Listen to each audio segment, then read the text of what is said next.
Hello friends. तो last class में हम लोगों ने पढ़ा था सी कंट्रोल स्टेटमेंट का कंडीशनल ऑपरेटर। इस क्लास में हम लोग पढ़ने वाले हैं स्विच स्टेटमेंट।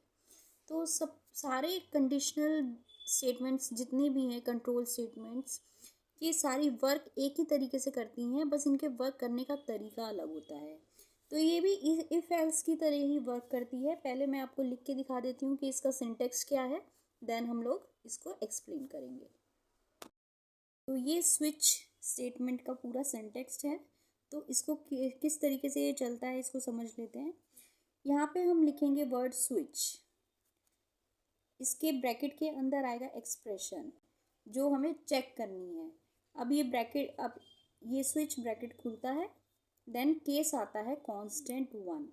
मतलब अगर एक्सप्रेशन इक्वल है इस कांस्टेंट 1 के तो स्टेटमेंट 1 चल जाएगी। एंड ब्रेक, ब्रेक मतलब यहाँ से कंट्रोल हटकर इस ब्रैकेट के बाहर आ जाएगा और ये सारी स्टेटमेंट्स नहीं चलेंगी। सिर्फ यहीं पे हमारा काम हो गया है, ये एक्सप्रेशन इसके इक्वल आ गया है, ये स्टेटमेंट चली एंड ब्रेक करके ये बाहर आ गई।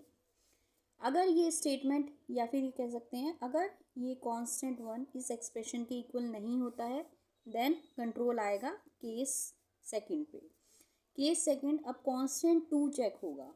अगर एक्सप्रेशन कांस्टेंट 2 के इक्वल है तो वो स्टेटमेंट 2 चलेगी और फिर से ब्रेक हो जाएगा। ब्रेक मतलब ये बाहर आ गया।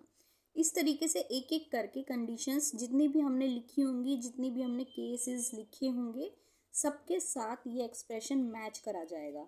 अगर फर्स्ट पे ही मैच हो गया तो फर्स्ट पे ये चलेगा ब्लॉक और बाहर आ जाएगा। नहीं चला, नहीं इसके इक्वल हुआ, देन सेकंड पे जाएगा, चेक करेगा, अगर ठीक हुआ, अगर इसके इक्वल हुआ तो ये स्टेटमेंट सेकंड चलेगी और ये कंट्रोल बाहर आ जाएगा। इसी तरीके से एक एक करके चेक होंगे, जितने भी हमने केसेस लिखे होंगे सारे चेक होंगे।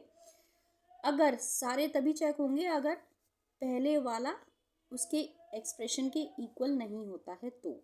अदरवाइज जहाँ पे भी हमें ऐसा केस मिल जाएगा कि कांस्टेंट उससे मैच हो रहा है तो वही वाली स्टेटमेंट चलेगी और हमारा ये काम यहीं पे ख़त्म हो जाएगा। तो एन तक हमने स्टेटमेंट्स लिखी हैं, मान लेते हैं 2 लिखी हैं, 3 लिखी हैं, 4 लिखी हैं, जितनी भी लिखी हैं वो सब चेक होंगी। अगर बाई चांस ऐसा केस आ जाता है कि जो हमारी लास्ट वाला केस है वहाँ तक भी मैच नहीं होता है एक्सप्रेशन, तो क्या होगा, लास्ट में डिफ़ॉल्ट आएगा। डिफ़ॉल्ट मतलब अगर कोई भी अगर कोई भी ट्रू नहीं हुआ तो डिफ़ॉल्ट पे आकर स्टेटमेंट जो हमने डिफ़ॉल्ट में दी हुई होगी वो चलेगी और ये पूरा काम ख़त्म हो जाएगा।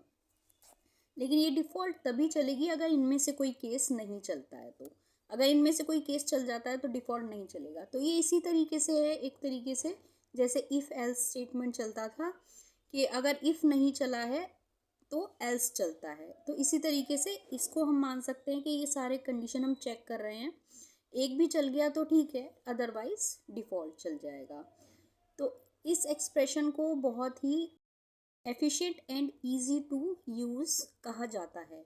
क्यों कहा जाता है? क्योंकि इसमें हमने हर एक केस के लिए अलग एक कंडीशंस दी हुई हैं हमने एक्सप्रेशन को चेक करने के लिए। तो इसमें हमें साफ साफ पता लग रहा है कि अगर ये हुआ तो ये चल गया, ये हुआ तो ये चल गया, ये हुआ तो ये चल गया। तो इस तरीके से सारे केसेस हमने एक्सप्लेन किए हुए होते हैं इसमें, इसलिए इसको इजी टू रीड बोला जाता है, एफिशिएंट बोला जाता है। वैसे ही करता है जैसे इफ एल्स करता है, लेकिन सबका तरीका अलग है। अब आपको ये वर्ड ध्यान रखना है, ये कीवर्ड है। कीवर्ड भी हमने पढ़े थे, कौन से होते हैं, क्या होते हैं, लास्ट लेक्चर्स में आप चेक कर सकते हैं। कीवर्ड्स रिजर्व्ड वर्ड्स होते हैं जो हम एज अ वेरिएबल का नाम या किसी और चीज़ में हम यूज़ नहीं कर सकते हैं। तो ब्रेक आप हमेशा याद रखिएगा, ब्रेक का मतलब होता है कंट्रोल बाहर आ जाना। ठीक है, इस पूरे केस से या फिर कह सकते हैं इस पूरे ब्लॉक से बाहर आ जाना। तो अगर आपको इसमें भी कोई डाउट होता है, कुछ ऐसी चीज़ है जो आपको नहीं समझ में आई है, तो आप मुझसे पूछ सकते हैं। Thank you.